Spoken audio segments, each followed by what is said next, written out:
History of the World by J. M. Roberts. Book 3 The Classical Mediterranean. Chapter 3 Greek Civilization. In the 6th century BC, Thales and Anaximander launched at Miletus the conscious speculation about nature of the universe, which shows that the crucial boundary between myth and science has been crossed. Egyptians had set about the practical manipulation of nature and had learned much inductively in the process, while Babylonians had made important measurements.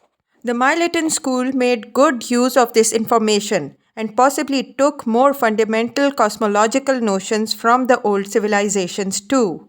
Thales is said to have held that the earth had its origin in water. Yet the Ionian philosophers soon went beyond their inheritance. They set out a general view of the nature of the universe which replaced myth with impersonal explanation. This is more impressive than the fact that the specific answers they put forward were in the end to prove unfruitful. The Greek analysis of nature of matter is an example. Although an atomic theory was adumbrated, which was over 2000 years before its time, this was by the 4th century rejected in favor of a view based on that of the early Ionian thinkers that all matter was composed of four elements: air, water, earth, and fire, which combined in different proportions in different substances. This theory subsequently shaped Western science down to the Renaissance. It was of enormous historical importance because of the boundaries it set and the possibilities it opened. It was also, of course, erroneous. This should be firmly kept in place as a secondary consideration at this point. What mattered about Ionians and the school they founded was what has rightly been called their astonishing novelty. They pushed aside gods and demons from the understanding of nature. Time was to overwhelm some of what they had done. It is true. In Athens, in the late 5th century, more than a temporary alarm in the face of defeat and danger has been seen in the condemnation of blasphemous of views, far less daring than those of Ionian thinkers 2 centuries before. One of them said, if the ox could paint a picture, his god would look like an ox. A few centuries later, classical Mediterranean civilizations lost much of such perceptiveness. Its easy appearance is the most striking sign of the vigor of Greek civilization. Not only popular superstition swamped such ideas, other philosophical tendencies also played a part. One coexisted with the Ionian tradition for a long time and was to have much longer life and influence. Its crux was the view that reality was immaterial, that, as Plato later put it in one of its most persuasive expressions, in life we experience only the images of pure form and ideas, which are the heavenly embodiments of true reality. That reality was to be apprehended by thought, though not only by systematic speculation, but by intuition too. For all its immateriality, this kind of thinking also had its root in Greek science, though not in the speculations of the Ionians about matter, but in the activities of mathematicians. Some of their greatest advances were not to be made until long after Plato's death, when they would round off what is the single biggest triumph of Greek thought: its establishment of most of the arithmetic and geometry which served Western civilization down to the 7th century. Every schoolboy used to know the name of Pythagoras, who lived at Crotone in South Italy in the middle of 6th century and may be said to have founded the deductive proof. Fortunately or unfortunately, he did more than this. He discovered the mathematical basis of harmonics by studying a vibrating string, and he became especially interested in the relationship of numbers and geometry. His approach to them was semi-mythical. Pythagoras, like many other mathematicians, was a religiously minded man who is said to have celebrated the satisfactory conclusion of his famous proof by sacrificing an ox. His school, there was a secret Pythagorean brotherhood, later came to hold that the ultimate nature of the universe was mathematical and numerical. They fancied that the principles of mathematics were the principles of all things, reported Aristotle, somewhat disapprovingly. Yet his own teacher, Plato, had been greatly influenced by this belief and by the skepticism of Parmenides, an early 5th century Pythagorean, about the world known to the senses. Numbers seem more attractive than the physical world. They possessed both the defined perfection and the abstraction of the idea which embodied reality. Pythagorean influence on Greek thought is an immense subject. Fortunately, it need not be summarized. What matters here is its ultimate repercussions in a view of the universe which, because it was constructed on mathematical and deductive principles rather than from observation, fixed astronomy on the wrong lines for nearly 2000 years. From it came the vision of a universe built up of successively enclosing spheres on which moved sun, moon, and the planets in a fixed and circular pattern about the earth. The Greeks noticed that this did not seem to be the way the heavens moved in practice. But to summarize crudely, appearances were saved by introducing more and more refinements into the basic scheme, while refusing to scrutinize the principles from which it was deduced. The final elaborations were not achieved until work in the 2nd century AD by a famous Alexandrian Ptolemy. These efforts were remarkably successful and only a few dissentents emerged, which shows that other intellectual outcomes were possible in Greek science. For all the inadequacies of Ptolemy's system, predictions of planetary movements could be made which would still serve as adequate guides for oceanic navigation in the age of Columbus, even if they rested on misconceptions which sterilized cosmological thinking until his day. Both the theory of the four elements and the development of Greek astronomy illustrate the deductive bias of Greek thought and its characteristic weakness. Its urge to set out a plausible theory to account for the widest possible range of experience without submitting to it the test of experiment. It affected most fields of thought which we now think to be covered by science and philosophy. Its fruits were, on the one hand, argument of unprecedented rigor and acuteness, and on the other, an ultimate skepticism about sense data. Only the Greek doctors, led by the 5th century Hippocrates, made much of empiricism. In the case of Plato, and for good or ill, philosophical discussion has been shaped more by him and his pupil Aristotle than by any other two men. This bias may have been reinforced by his low opinion of what he observed. By birth, an aristocratic Athenian, Plato turned away from the world of practical affairs in which he had hoped to take part, disillusioned with politics of the Athenian democracy and in particular with its treatment of Socrates, whom it had condemned to death. From Socrates, Plato had learned not only his Pythagoreanism but an idealist approach to ethical questions and a technique of philosophical inquiry. The good, he thought, was discoverable by inquiry and intuition. It was reality. It was the greatest of a series of ideas.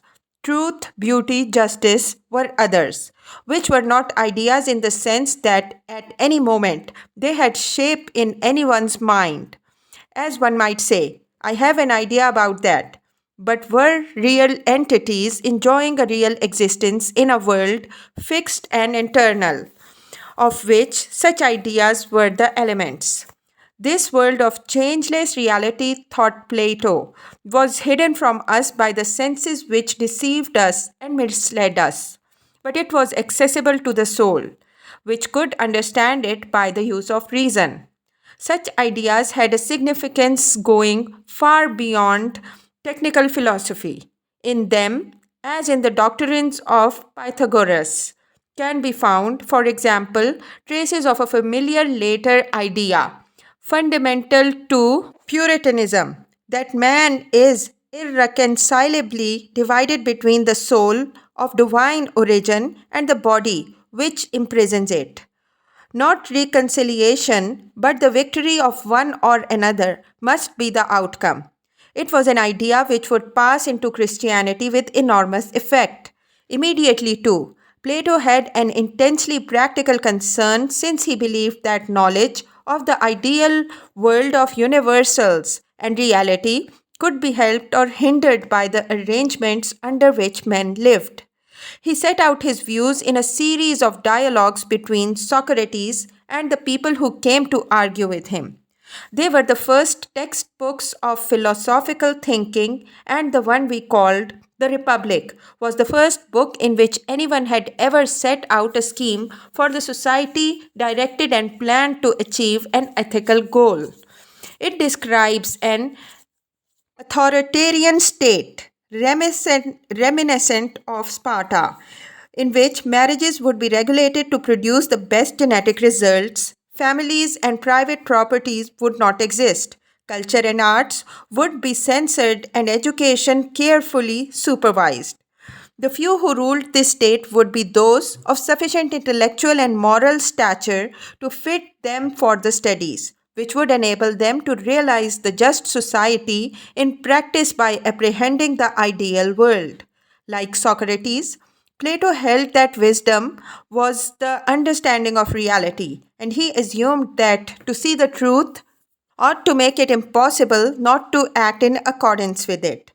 Unlike his teacher, he held that for most people, education and the laws should be imposed exactly that unexamined lives which Socrates had thought not worth living. The Republic and its arguments were to provoke centuries of discussion and imitation, but this was true of almost all Plato's work. As a 20th century English philosopher put it, practically all subsequent philosophy in the West was a series of footnotes to Plato. In spite of Plato's distaste for what he saw about him and the prejudice it engendered in him, he anticipated almost all the great questions of philosophy, whether they concerned morals, aesthetics, the basis of knowledge, or the nature of mathematics, and he set out his ideas in great works of literature, which have always been read with pleasure and excitement. The academy which Plato founded has some claim to be the first university. From it emerged his pupil Aristotle, a thinker more comprehensive and balanced, less skeptical of the possibilities of the actual and less adventurous than him. Aristotle never altogether rejected his master's teachings, but he departed from it in fundamental ways. He was a great classifier and collector of data, with special interest in biology, and did not reject sense experience as did Plato.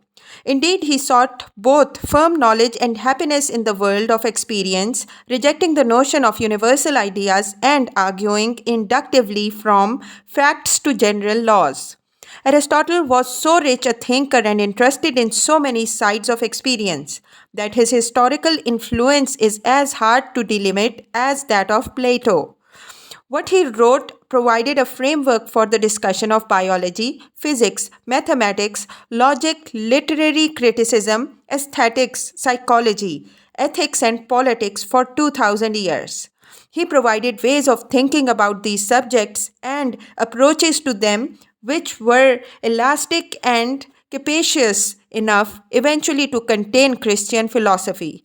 He also founded a science of deductive logic, which was not displaced until the end of the 19th century. It is a vast achievement different in kind, but not less important than that of Plato. Aristotle's political thinking was, in one sense, in agreement with Plato's. The city state was the best conceivable social form, but required reform and purification to work properly, he thought. But beyond this point, he diverged greatly from his master.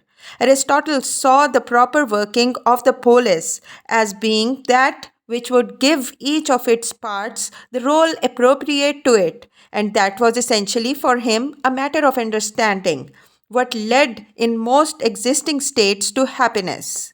In formulating an answer, he made use of a Greek idea to which his teaching was to give long life, that of the mean, the idea that excellence lay in the balance between extremes. The empirical facts seemed to confirm this, and Aristotle assembled greater quantities of such evidence in a systematic form than any predecessor, it seems. But in stressing the importance of facts about society, he had been anticipated by another Greek invention, that of history. That was another major achievement. In most countries, chronicles and annals, which purport simply to record successions of events, precede history. In Greece, this was not so. Historical writing in Greek emerged from poetry. Amazingly, it at once reached its highest level in its first embodiments. Two books by masters who were never equaled by their successors. The first of them, Herodotus, has reasonably been termed the father of history. The word history existed before him. It meant enquiry. Herodotus gave it an added meaning, that of inquiry about events in time, and in putting down the results, wrote the first prose work of art in a European language which survives. His stimulus was a wish to understand a near contemporary fact, the great struggle with Persia. He accumulated information about the Persian wars and their antecedents by reading a huge mass of the available literature and by interrogating people on his travels and assiduously recording what he was told and read. For the first time, these things became the subject of more than a chronicle. The result is his histories, a remarkable account of the Persian Empire, with built into it much information about early Greek history and a sort of world survey, followed by an account of the Persian wars down to Mycale. He spent much of his life traveling, having been born, it was traditionally said, in the Dorian town of Halicarnassus in southwest Asia Minor in 484 BC. At one point, he came to Athens, where he remained for a few years, living as a metic, and while there, he may have been rewarded for public recitations of his work. He went later to a new colony in South Italy. There, he completed his work and died, a little after 430 BC. He therefore knew something by experience of the whole spread of the Greek world and travelled in Egypt and elsewhere as well. Thus, wide experience lay behind his great book, an account scrupulously based on witnesses, even if Herodotus sometimes treated them somewhat credulously. It is usually conceded that one of the superiorities of Thucydides, Herodotus's greater successor, was his more rigorous approach to reports of fact and his attempts to control them in a critical way. The result is more impressive intellectual achievement, though its austerity throws into even stronger relief the charm of the Herodotus's work. Thucydides' subject was even more contemporary, the Peloponnesian War. The choice reflected deep personal involvement and a new conception. Thucydides was a member of a leading Athenian family. He served as a general until disgraced for an alleged failure in command, and he wanted to discover the causes which had brought his city and Greece into their dreadful plight. He shared with Herodotus a practical motive for the thought, as most Greek historians were to do after him. that what he found out would have practical value, and he sought not merely to describe, but to explain. The result is one of the most striking pieces of historical analysis ever written, and the first ever to seek to penetrate through different levels of explanation. In the process, he provided a model of disinterested judgment to future historians, for his Athenian loyalties rarely obtrude.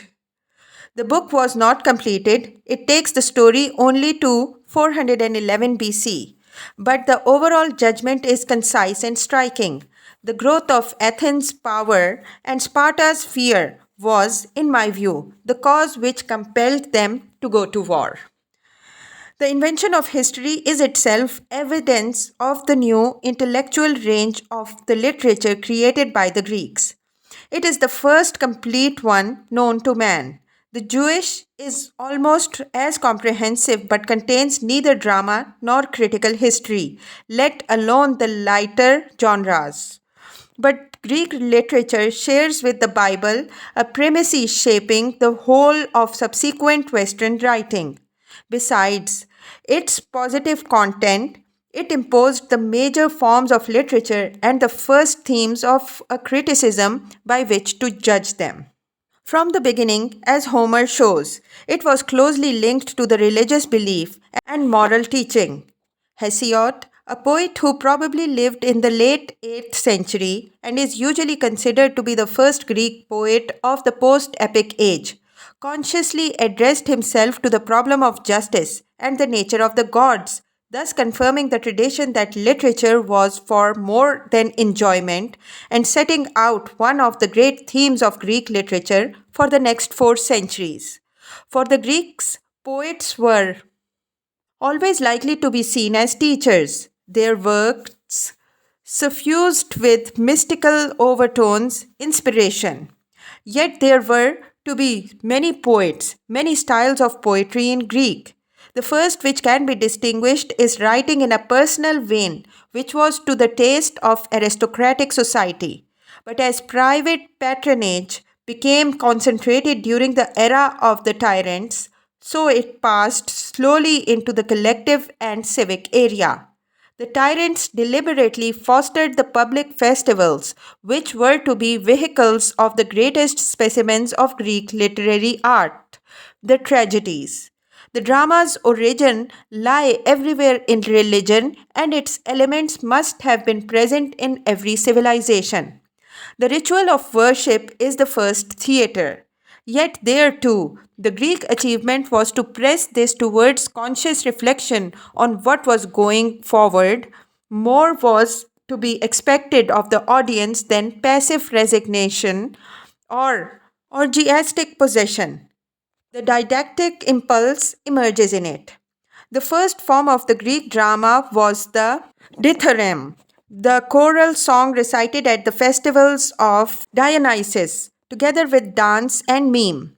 In 535 BC, we are told this was the subject of a crucial innovation when Thespis added to it an individual actor whose speech was some kind of antiphon to the chorus.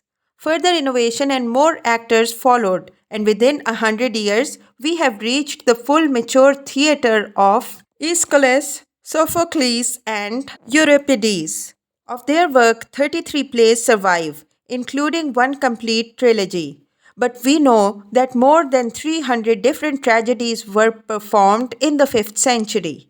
In this drama, the religious undertone is still there, though not so much in the words as in the occasions at which they would have been performed. The great tragedies were sometimes performed in trilogies at civic festivals attended by citizens who were already familiar with the basic stories, often mythological, they had come to see. This too suggests the educational effect. Probably most Greeks never saw a play by Aeschylus. Certainly an infinitesimally small number by comparison with the number of modern Englishmen who have seen a play of Shakespeare. Nonetheless, those who were not too busy on their farms or too far away provided a large audience. More men than in any other ancient society were thus able and encouraged to scrutinize and reflect upon the content of their own moral and social world. What they expected was a revealing emphasis in familiar rites, a new selection from their meaning. This is what the great dramatists mostly gave them, even if some plays went beyond this and some, even at favorable moments, satirized the social pieties. It was not, of course, a naturalistic picture that was presented, but the operation of the laws of a heroic traditional world and their agonizing impact on individuals caught in their working. In the second half of the 5th century, Euripides had even begun to use the conventional tragic form as a vehicle for questioning conventional assumptions. Thus, he inaugurated a technique to be exploited in the Western theatre by authors as late and as different as Gogol and Ibsen. The framework provided by plot, though, was familiar, and at its heart lay a recognition of the weight of inexorable law and nemesis. The acceptance of this setting may be thought, in the last resort, to be the testimony to the irrational rather than the rational side of the Greek mind. Yet it was a long way from the state of mind in which the congregation of an Eastern temple fearfully or hopefully witnessed the round of unchanging ritual and sacrifice. In the 5th century, the scope of the theatre was also broadening in other ways. This was when Attic comedy developed as a form in its own right and found in Aristophanes its first great manipulator of men and events for others' amusements. His material was often political, almost always highly topical, and frequently scurrilous. His survival and success is the most striking evidence we possess of the tolerance and freedom of Athenian society. 100 years later, we have almost reached the modern world in a fashion for plays about the intrigues of slaves and troubled love affairs. It has not the impact of Sophocles, but it can still amuse and remains a near miracle, for there had been nothing like it 200 years before. The rapidity with which Greek literature grew after the age of epic poetry and its enduring power is evidence of Greek powers of innovation and mental development, which is easy to appreciate even when we cannot explain it. Literature at the end of the classical age still had a long and important life ahead when the city states disappeared. It had a growing audience, for Greek was to become both lingua franca and an official language over all the Near East and much of the Mediterranean. It was not to reach again the heights of Athenian tragedy, but it was still to show us masterpieces. The sense of decline in the visual arts is more apparent. Here, above all, in monumental architecture and the nude, Greece had again set standards for the future. From the first borrowings from Asia, a wholly original architecture was evolved. The classical style, whose elements are still consciously evoked even by the austerities of 20th century builders. Within a few hundred years, it spread over much of the world from Sicily to India. In this art, too, the Greeks were cultural exporters.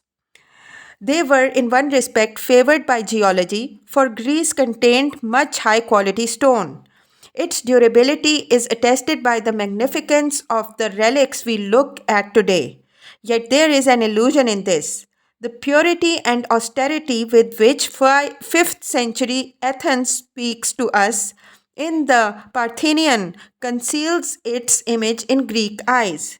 We have lost the garish statues of gods and goddesses, the paint and ochre, and the clutter of monuments, shrines, and stela that must have encumbered the Acropolis and obscured the simplicity of its temples. The reality of many Greek centers may have been more like, say, modern Lourdes. In approaching, for example, the temple of Apollo at Delphi, The impression gained can easily be of a jumble of untidy little shrines cluttered by traders, booths, and the rubbish of superstition, though we must also make allowances for the contribution made by the archaeologists' fragmentary discoveries to this.